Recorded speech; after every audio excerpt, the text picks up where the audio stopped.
Bonjour à toutes, bonjour à tous, bienvenue à cette vidéo. Alors l'idée c'est de savoir si la spirale est plus longue ou plus courte que le cercle en pointillé.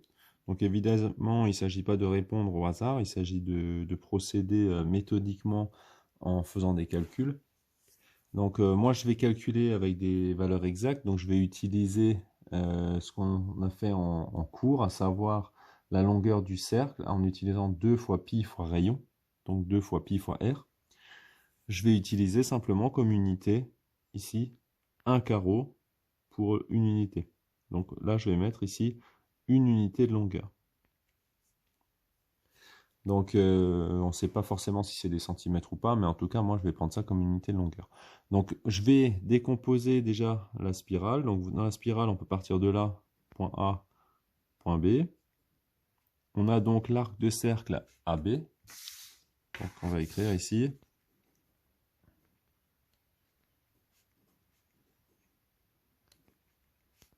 Donc première chose, vous avez l'arc de cercle AB. Donc quand on fait un arc de cercle, on met AB et au-dessus, on met un arrondi.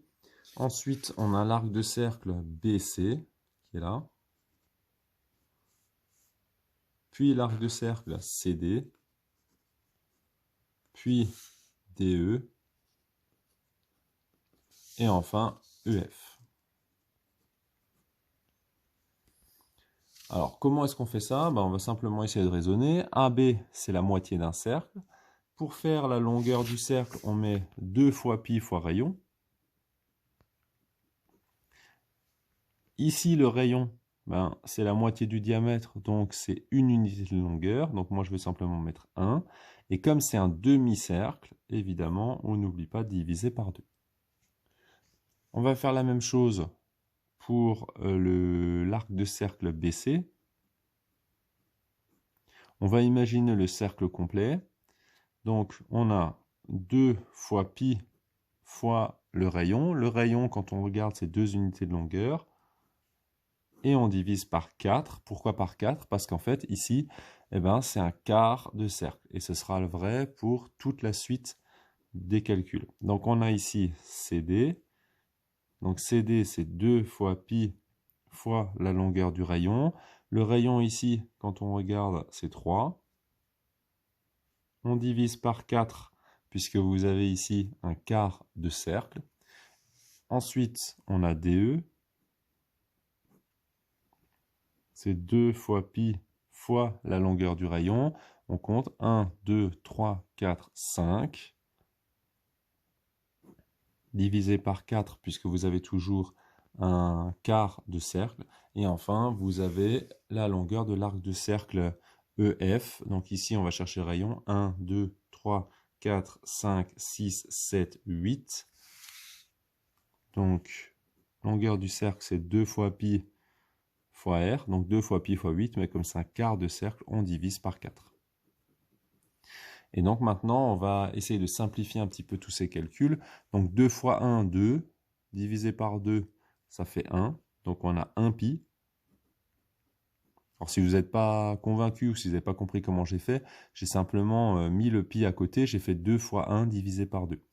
Pour le deuxième, 2 fois 2, 4. 4 divisé par 4, ça fait 1 pi également. Donc déjà, la première chose qu'on peut dire, c'est que la longueur ici de ce demi-cercle, c'est la même longueur que le quart de cercle qui est ici, puisque vous avez 1 pi et 1 pi. Ensuite, on peut poursuivre là. On a 2 fois 3, ça fait 6, divisé par 4. Donc on a 6 quart pi. Ici, 2 fois 5, ça fait 10. Donc ça fait 10 quart pi.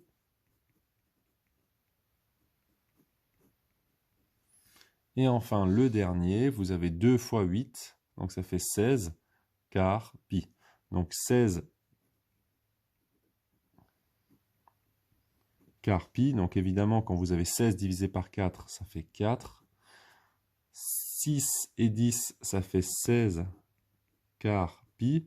Ça, c'est en mettant les deux ici ensemble. Vous avez 1 pi, vous avez 1 pi. Et donc, on peut encore réduire un petit peu. Donc là, on a 2 pi. 16 quarts, ça fait 4 pi. Plus encore les 4 pi qui sont ici. Et donc, ça vous fait un total de 10 pi. Alors 10π, c'est la valeur exacte. Moi, je préfère raisonner en valeur exacte qu'en valeur approchée, parce que si on prend la valeur approchée au fur et à mesure, on va perdre de l'information, et au bout d'un moment, peut-être que quand on va comparer, on va en trouver un plus grand que l'autre, alors que si ça se trouve, ils étaient égaux. Maintenant, ça, c'est la longueur de la spirale. On va évidemment calculer la longueur ici du cercle. Donc pour ce faire, on va utiliser 2 fois pi fois rayon. Donc ici, on a 1, 2, 3, 4, 5 pour la longueur du rayon. Donc longueur du cercle, ou ce qu'on appelle périmètre du cercle, c'est 2 fois pi fois rayon. Donc ça fait 2 fois pi fois 5, et donc ça fait 10π. Et bien là, on constate que c'est exactement la longueur de la spirale.